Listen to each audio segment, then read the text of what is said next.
Hi there, this is Brittany from By Brittany Goldwyn. I post videos about plants and projects, and today I'm coming to you with a long overdue tour of my sunroom. This is a 4-season sunroom, so we can grow in it year-round, and it is late November in Maryland Zone 7A, which means that any plants I had out on our covered patio for the spring and summer are now inside. They've been inside for about a month now, so it's feeling a little crowded in here, but it is my beautiful lush jungle that I love working in every day. So I'm going to start at one side of the room and walk you through all of the different plants I have in here and how they're doing. So let's get into it. Okay, so let's get started with my favorite view here, the view of my sunroom when you walk in. This area gets tons of light throughout the day, all year long. The sun sets like kind of back in that area, so all of the plants over here, this side of the room, get the most light, a ton of light, and then this side still gets plenty of light too, but as you can see, I chose to focus having most of my plants on this side for the lighting reasons. And it gets so bright in here that I actually did have to add 2 sheer curtains, one to this large picture window and one to the large picture window back here in the middle for the peak summer. I can probably take it down now that it's late November, almost December, but honestly, I'll probably just keep it up because it's a pain to take them down and put them up, and the plants get plenty of light even with them up. Starting off here on the left side, we have my Monstera dubia. I love this plant so much, but I've had to chop it a couple of times over the last year because it's growing really great. I just don't want to repot it with an even taller board because then it becomes pretty top heavy. So I'm pretty happy with the growth right now. I just keep chopping it and either propping it and passing it on, or just chucking it if they're longer, leggier growth. But this is one of my really interesting plants that a lot of people comment on when they come over and they've never seen a shingling plant before. And I do have it growing on both sides here. You can see, look at this really cool aerial root here. So this is how the plant attaches to the surface it's climbing. So in this case, a wood plank. You can see it's actually not attached right now. I did just knock this plant over and out of its pot last week when I was cleaning up this room. So it did kind of mess things up a bit, but you can see here on the board where the roots were attached, and they will reattach with time. I found that this is a pretty hardy plant, but overall it is climbing well, and I generally just either use some rubber bands or in this case some purple sparkly yarn to tie it to the board to encourage it to start attaching itself to the board with its aerial roots. And then down here on this set of nesting tables, I have a little test tube propagation vase setup thingy. I actually made this with one of my laser cutting machines. It's just made out of 6mm thick basswood, I think. No, 6mm thick birch, something like that. And I just cut it out and designed it to be sized for 1-inch thick test tubes.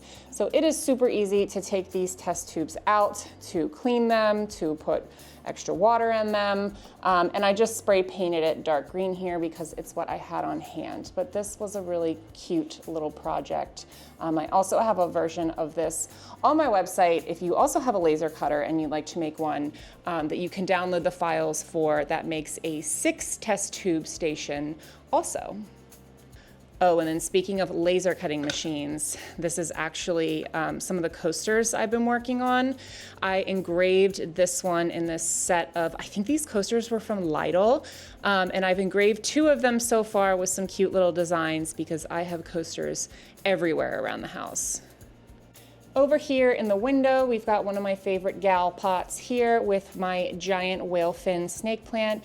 I did get myself this plant a couple years ago for my birthday, and I've had to repot it a couple times to cut off and pass along babies. You can see that it is slowly starting to push up some new growth here. So I will probably have to take this one out of its pot and chop it off soon because these things will break a pot. The rhizome roots on snake plants, whalefin snake plants specifically, are extremely hardy, and I have seen them break terracotta pots right in half when they don't have enough room in the pot.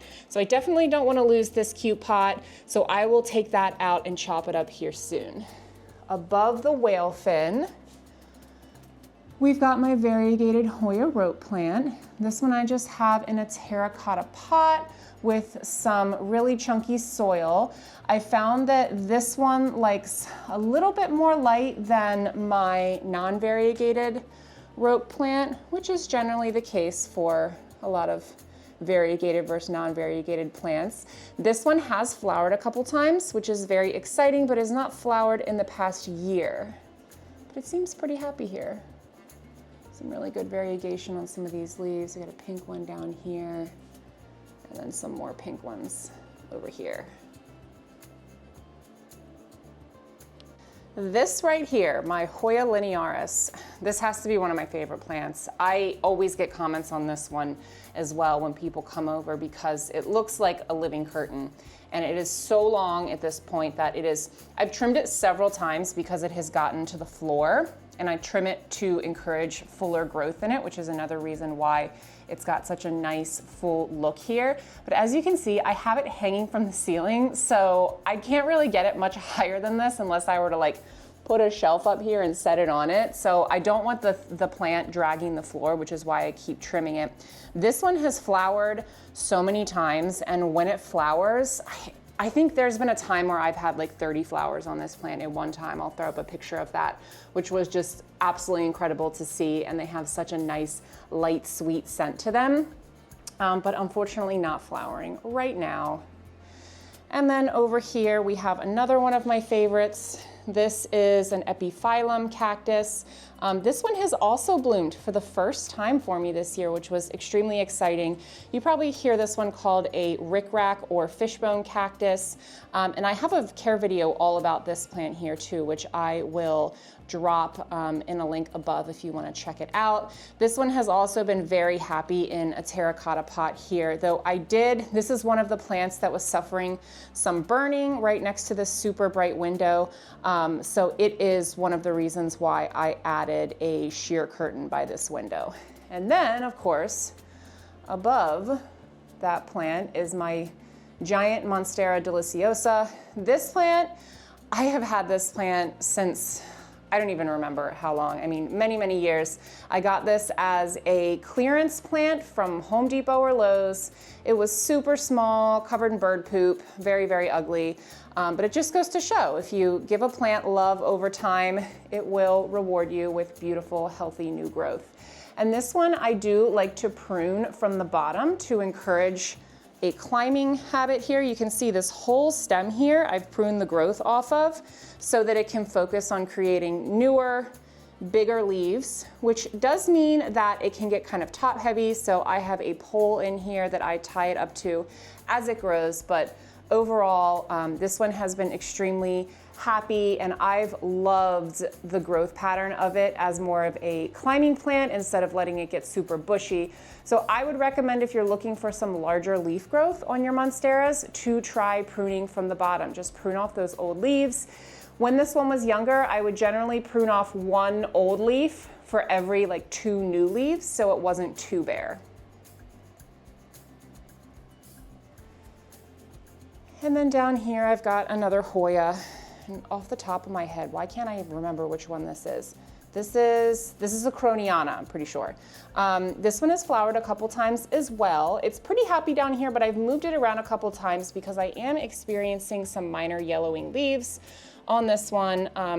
That could just be the change of the seasons. It can be kind of hard to, adjust your watering to figure out what exactly the plant is happiest with. But for right now, this is where it's gonna live because it seems to be a little darker down here since it's below the window, but it gets enough light that it can keep that beautiful silver variegation on its new growth.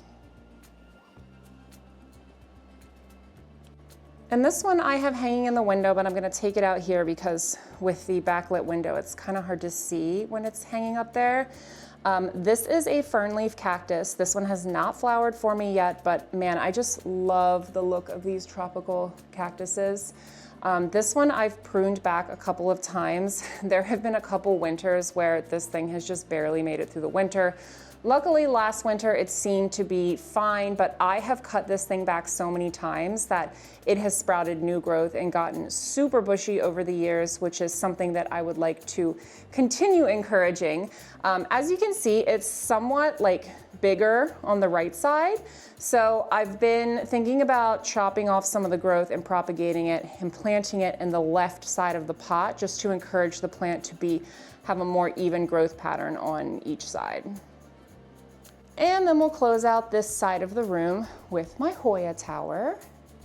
These shelves are awesome for plants. They are calyx shelves. I believe they're calyx. No, not calyx. Lac shelves from IKEA.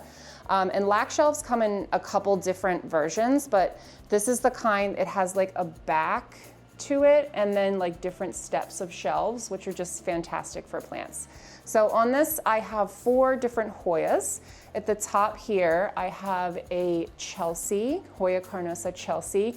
I love the crazy growth on this one, how it's kind of growing up and around this top shelf, and then it's growing down and it's growing out, just all sorts of different ways it's growing. And this is one of my favorite Hoyas. Still hasn't flowered for me yet, but I'm hopeful that will be soon because it's one of my last few Hoyas that has not flowered for me yet. And this Epiphyllum stem here. And then this is my Hoya wayetii. I think that's how it's pronounced. Wayetii. This one I've had for maybe about 6 years now, and it actually started off as a bigger plant from like Lowe's or Home Depot, but I split it in half to put in a smaller terracotta pot, and it is a very, very slow grower in my experience, but I love the look of the leaves. It's very, very cool looking. Below that is another Hoya here and another one of my favorite face vase planters. This one is a Hoya bilobata, I believe. I've seen this one referred to as a couple different things, but this is the one that you'll sometimes find from Costa Farms at Lowe's or Home Depot or big box garden stores. This one has started flowering like crazy this year, and this year it really took off with its growth. You can see how long the stems are. I really didn't experience much growth with this one the first 2 years I had it. Then I moved it to this spot, and it is obviously happy because it has really taken off with growth. Ooh, it looks like I have a flower about to open on this one that I just noticed. So as you can see, some of the flowers have closed up here and fallen, and I just haven't cleaned them up yet, but haven't really noticed a strong scent on these flowers, but they're a lovely pale pink color. And then on the bottom here, I've got a Hoya Krinkle 8, which is a smaller Hoya. I made a mistake with this Hoya last year and drastically underwatered it, which led to a lot of the leaves yellowing. So I did have to chop off a good amount of this plant, but that's okay because it still looks lovely, and it's nice to have a smaller one that kind of drapes over the edge here of this Hoya tower. Let's take a look at those cute speckled leaves. Moving over to the window here, we have a Euphorbia trigonia, I believe. I know it's a Euphorbia. I can't remember if it's a trigonia or not. This started off as a propagation from a very large Euphorbia my dad had. He got it as a Christmas present, I believe, from my grandmother, like many, many years, decades ago. And the plant was nearing the end of its life, so I broke off 3 of the branches and said, let's let it live on at my house. 2 of the branches made it through my propagation process. This was about maybe 5 years ago. And now you can see I've got the 2 main stems at the bottom, which are developing a nice woody texture as they get taller to support the plant. And then I've got a couple nice arms coming off as well, and lots of nice leaf growth up here at the top. Now, a lot of people think this is a cactus because it has that similar pencil cactus growth pattern, but it is not. It is a Euphorbia. It's a succulent, and a very cool one at that. And this one likes a lot of light, which is why I have it back here in the window that gets southern exposure all day. And that is right below my giant Epiphyllum. This is a Queen of the Night tropical cactus. And as you may have seen when I was talking about the Euphorbia, this one just finished flowering. Now, I'm gonna do a whole video on this plant because, man, I'm obsessed with this plant. It is so cool looking, and it opens its flowers only at night because out in nature it's pollinated by moths. This one just looks so cool hanging in this window. I love how it really spreads out, kind of like a firework. And this crazy growth is even with me trimming a lot of the stems. And this one I found to be incredibly hardy. I can forget to water my plants for be a week late on watering, and this one shows zero signs of stress. And it's really cool. I love to sit on this chaise at night and turn on my little calla lily lamp and read. And it's very cool to essentially be sitting under this giant Epiphyllum. Gives me very, very good jungle vibes in here. And we can take a look at my Fiddle Leaf Fig over here. This one is a plant that I always hear people say it's a challenging plant. I would say it's, if you find the right spot for it, it's pretty low maintenance. I mean, I pretty much ignore this thing and water it when I remember to, and it's been super happy. This one started off as a very small propagation, probably about 4 or 5 years ago. And as the plant has grown, I have just taken off the bottom leaves. So you can see on the stem the areas where the leaves were before if you look closely, but I really like that top heavy, like wafy bobblehead look on Fiddle Leaf Figs. So that's what I've been trying to get with this one. Once it gets a little bit taller, I may chop the top so that I can encourage it to branch out in 2 ways, because I really love those giant Fiddle Leaf Figs with like a Y shape at the top. I think it's really cool looking.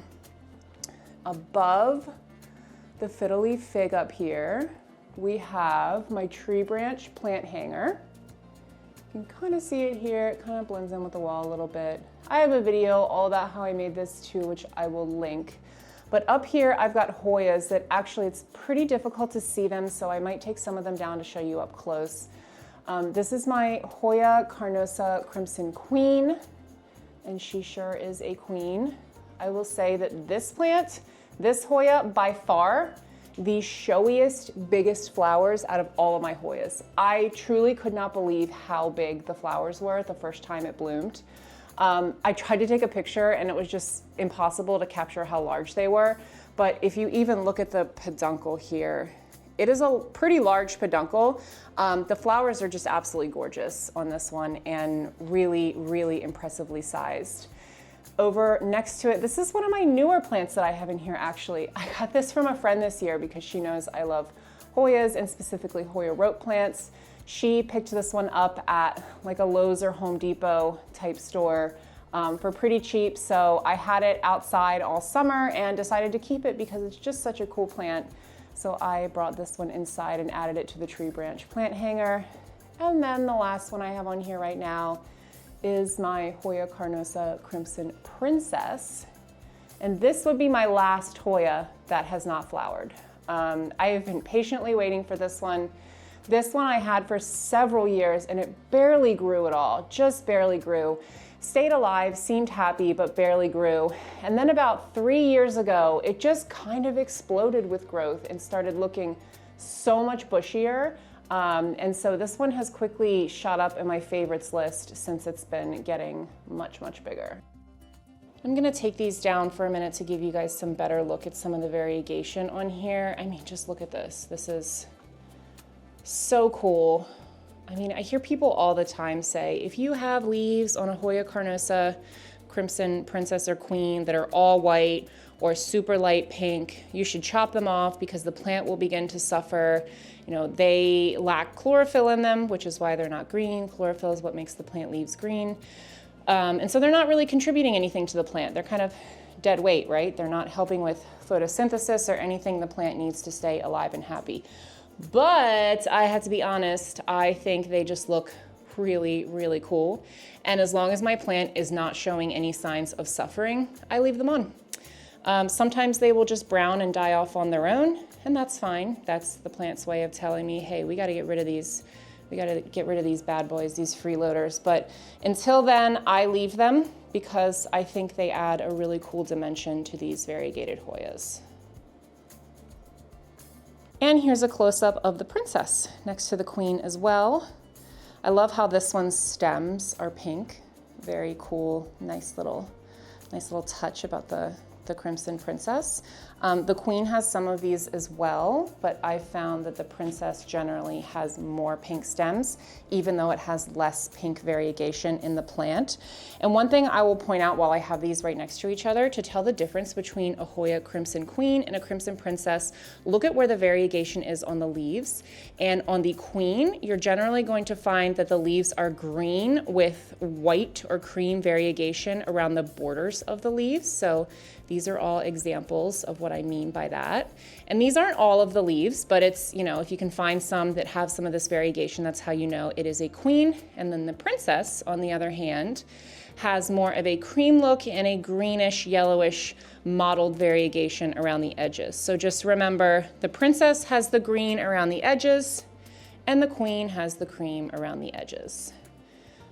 My Crimson Princess here actually does have some leaves, some stems that appear to have fully reverted to a regular Hoya carnosa, which the full name for this is the Hoya carnosa Crimson Princess. So that makes sense. It's got some interesting looking leaves here too. I leave on the reverted leaves just because I really don't care. I think they're beautiful too. I think it makes it gives the plant a nice depth to have a really good mixture of different types of variegation and leaves. Now, if I were to start to notice that all of the stems were starting to revert, then I would want to cut them back just to try and encourage the fresh growth to have some more variegation, because I do love the really beautiful mottled variegation on these leaves. Very pretty. And this plant stand here just has some assorted Hoyas and succulents and whatnot on it. I'll take some of these off to show you to highlight, because I can't get a really great look at them here shooting directly into the window. They're all kind of backlit, but there are some that I'd like to highlight here for you. First up is this plant stand with 4 plants on it. I can actually fit another one right here, which is great. This is from IKEA and it's sized perfectly for a windowsill. I did have it in a windowsill for a while, but then I realized it could help me maximize the tiers on this shelf a bit. This is a mix of epiphyllums here. I ordered all of these offline. They're all different types of epiphyllums. So one day, if this plant gets big enough and starts to flower, it will have different color flowers on it, which I don't really mind. I think that'd be pretty cool. This is another Hoya rope. This is actually a propagation I have been working on for a friend of mine. I broke it off of my plant and I just want to monitor its progress a bit before I give it up. And I really love this pot too. This is from a local plant shop, Take Root, and here in Frederick, Maryland. And then this is a Hoya Mathilde, I believe Mathilde. This one, I mentioned the Hoya Krinkle 8 fell victim to my underwatering last year and I had to chop it down. The same thing happened to this one. Those two really suffered when I was traveling for work and just totally dropped the ball on giving things good water before I left. You can see this one also has quite a chunky soil, so it dries out a little bit faster than the others. So I did hack this one way down. It was much larger. I had like a mushroom shaped trellis on it, which was really cute, and it was growing all around it.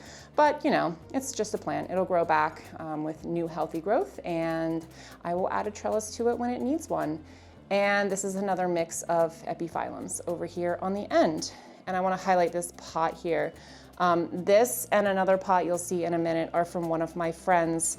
She owns a business, Fern and Folk, and she makes awesome, awesome handmade pottery here in the Frederick, Maryland area. You'll see her at lots of different pop-up shops, and I love supporting her by buying her pots and her work whenever I see her.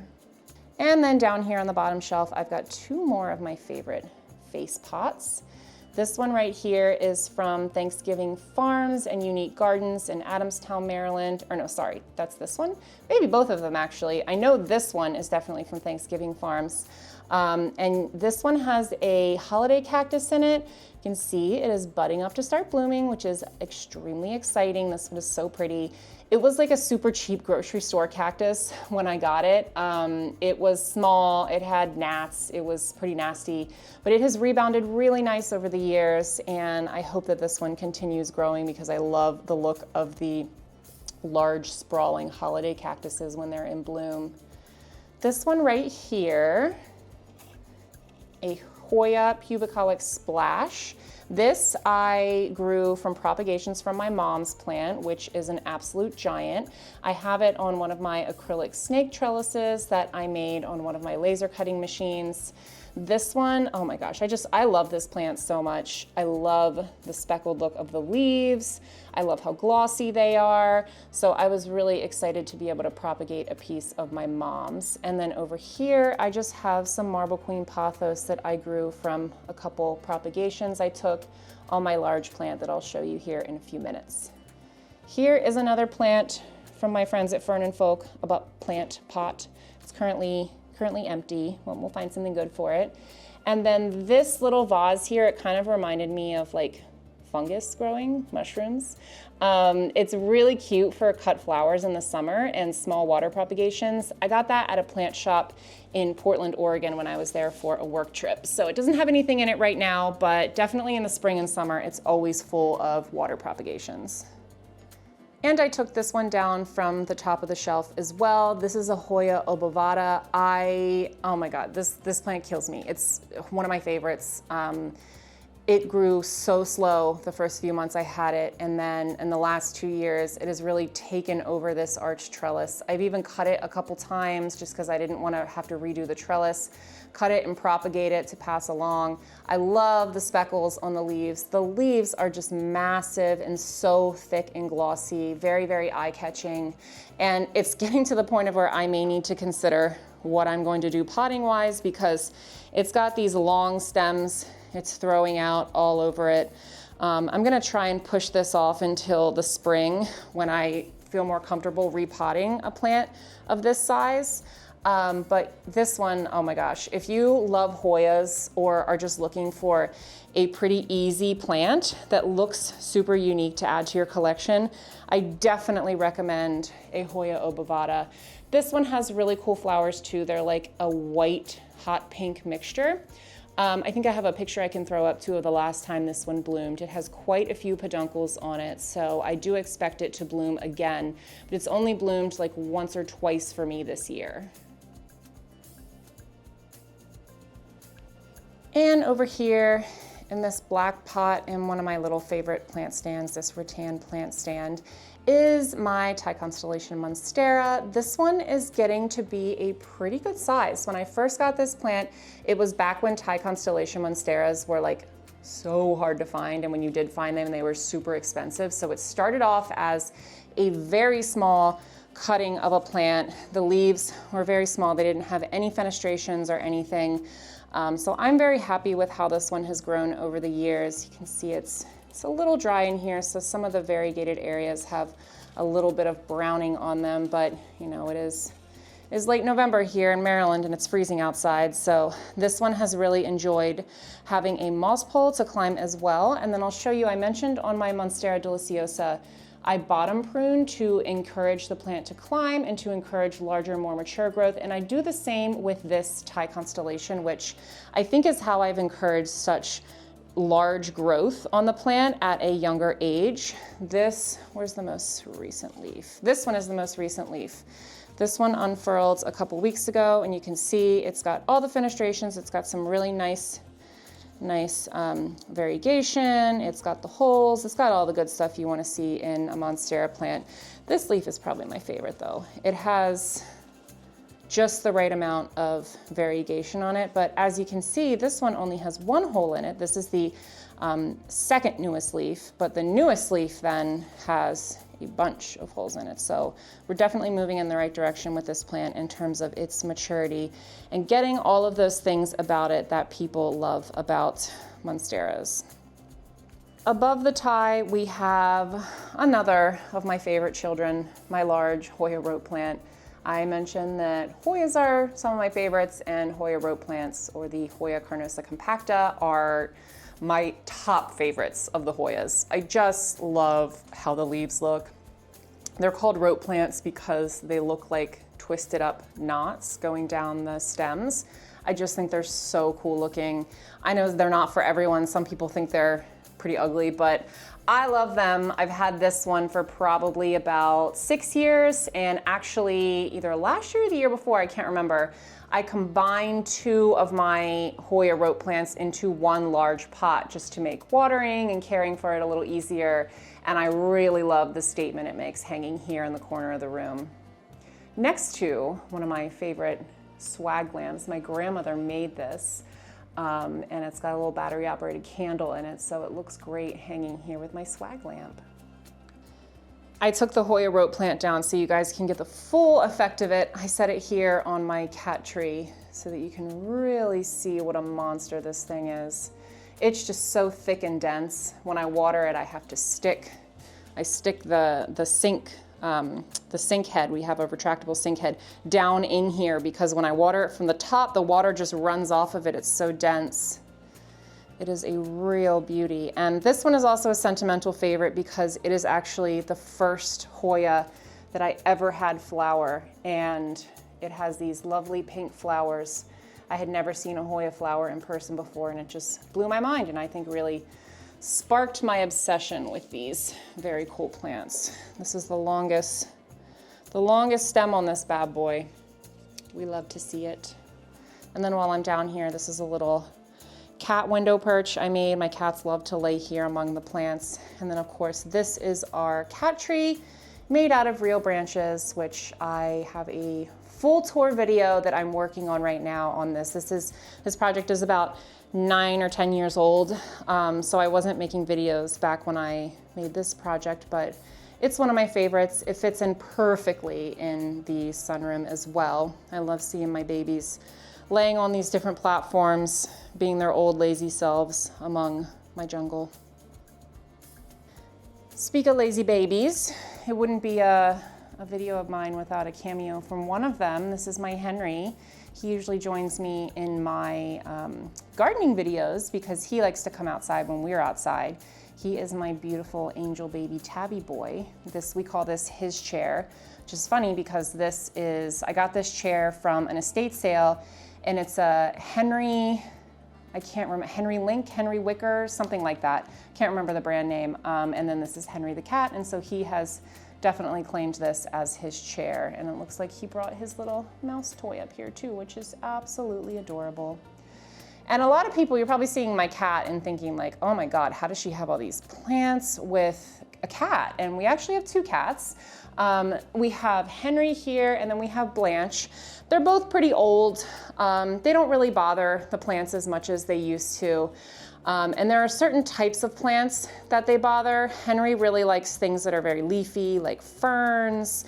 I can't have those. Ponytail palm, he tried to destroy that. But for the most part, they leave things alone because they're old and they're not nearly as curious as they used to be when they were younger. Plus Blanche does not have any teeth, so she doesn't really eat that much of anything with great ease. They generally just leave the plants alone, so I'm pretty lucky in that regard. And you caught a glimpse of this absolute monster in the last clip when I was showing you the cat tree. This is my Philodendron giganteum, and man, is this thing giant. I got this plant off Etsy, I believe. I ordered it online, and when it came, I thought it was big when it came. It had like 2 leaves. That was many years ago. This thing, it grows like a weed.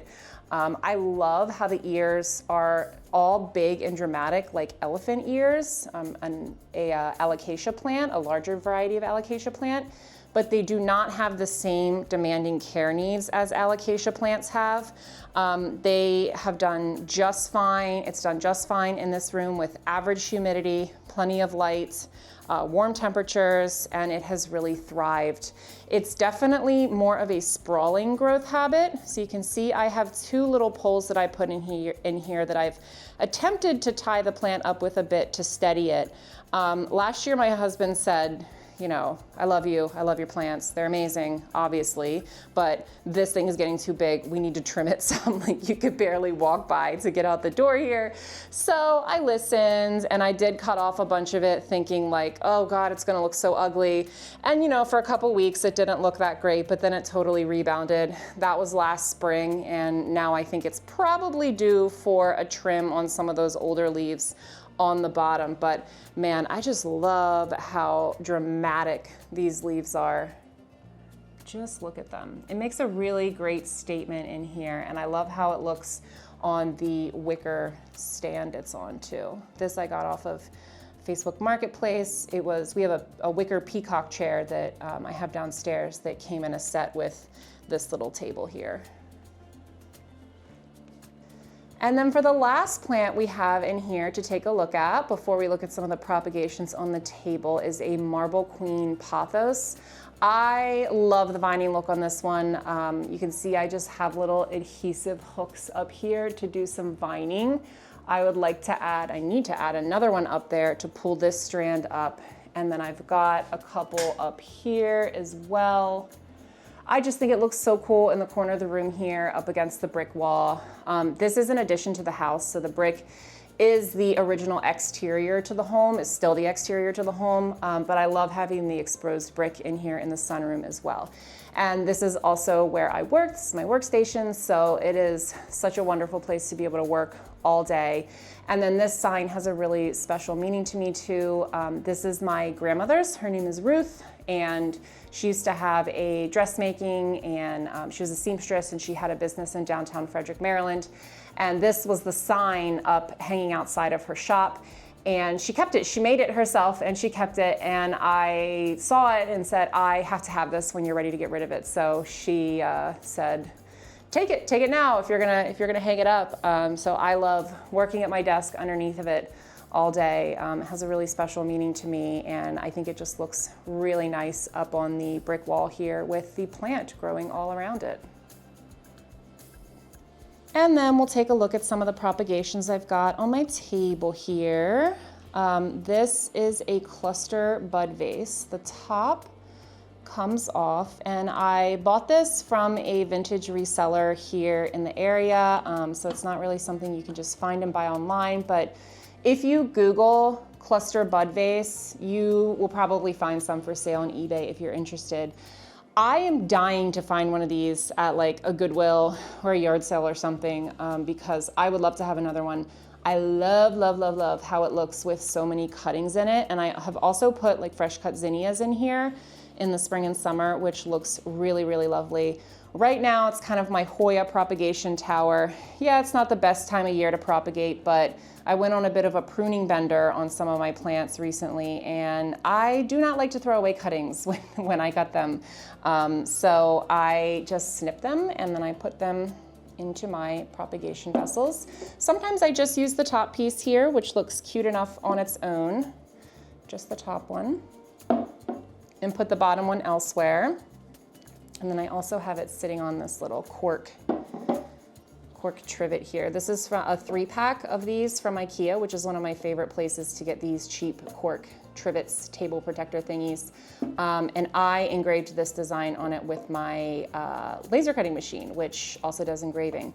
So I also did this little bamboo tray here. This is also from IKEA, a cute little butterfly mushroom design. And then right on top of this tray is a giant Thai constellation Monstera leaf and a regular deliciosa leaf.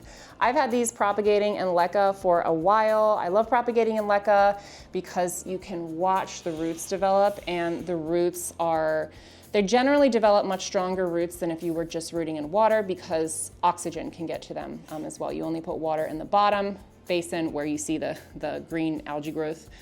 Is where the water is, and then you put it above that so that it can get water and it can get air. And I'm actually about to trade this large Thai cutting for a seedling heat mat, because I love getting things secondhand and trading for things if I can, instead of buying them new. And I could really use some more seedling heat mats. And you may be shocked that I'm getting rid of a cutting this beautiful, but this guy, I have faith in him. He'll be there one day. He'll be there soon. So it's pretty dark out here, but I also wanted to show you the pothos vining situation I've got going on here right above the doors to the sunroom. So I've got 2 plants, 2 marble queens. One is hanging over here, and then the other I've got on a little saucer sitting on top of my cabinets. And I had been waiting and waiting for the moment when they would get long enough that you couldn't tell when one stopped and the other started. And we are so there. I love it. It's like the perfect frame to walk into the sunroom. And this is a pretty low light area, so I was worried about how a variegated pothos would do here, but it generally has done pretty well. I've had it here for had both of these here for about 2 years now, and they've grown beautifully. And then these doors too. This is just a privacy film that I got off of Amazon. I had one of my friends say, did you replace your doors? They look so good. It's just a privacy film since I work in here and I have a 7-year-old. So I want to put it on the little squares on the side too, but that seems quite tedious. So I just went ahead and did these doors first. And when light shines through it in the back, it does like a rainbow vibe, which is really, really pretty. And I can't believe I forgot to point that out too. I have it on these top windows in this part of the sunroom. So you might be able to catch a little rainbow look here. I'm not sure with this time of day if you'll be able to see it. I can see it a little bit. I don't know if it's translating to the camera. But this area on top of these windows was another area that we were just getting intense sunlight in the summer. It was burning the foliage on the plants I had on my tree branch plant hanger. And then this window in particular here was just absolutely like the angle at dinner time was just coming right in the kitchen dining area and blinding us. So I went ahead and decided to just put some rainbow privacy film adhesive up here, which has helped greatly with the light coming in, and especially coming in the area where I work. It's not blinding my monitor during the day either in the middle of the summer. So that is it. That covers pretty much everything I've got here in my sunroom. If you can believe it, this may be the least amount of plants I've ever had in the sunroom at one time. You know, I've been doing more and more gardening these days now that we're in this house and we've got a bunch of gardens set up outside. So I don't have as much time for houseplants as I used to, but I mean, you probably think that looks crazy looking at this sunroom and thinking you've got so many plants in here, but really a lot of them are pretty low maintenance plants. So I'm able to enjoy them without slaving away, caring for them all the time with strict watering schedules and humidity requirements and all of that. So I hope this inspires you to add some new plants to your collection, specifically maybe a Hoya or two. And I'll probably do another tour maybe sometime next year in the spring or summer when I rearrange a bit and maybe shift some things outside when the weather gets nicer. Until then, happy planting.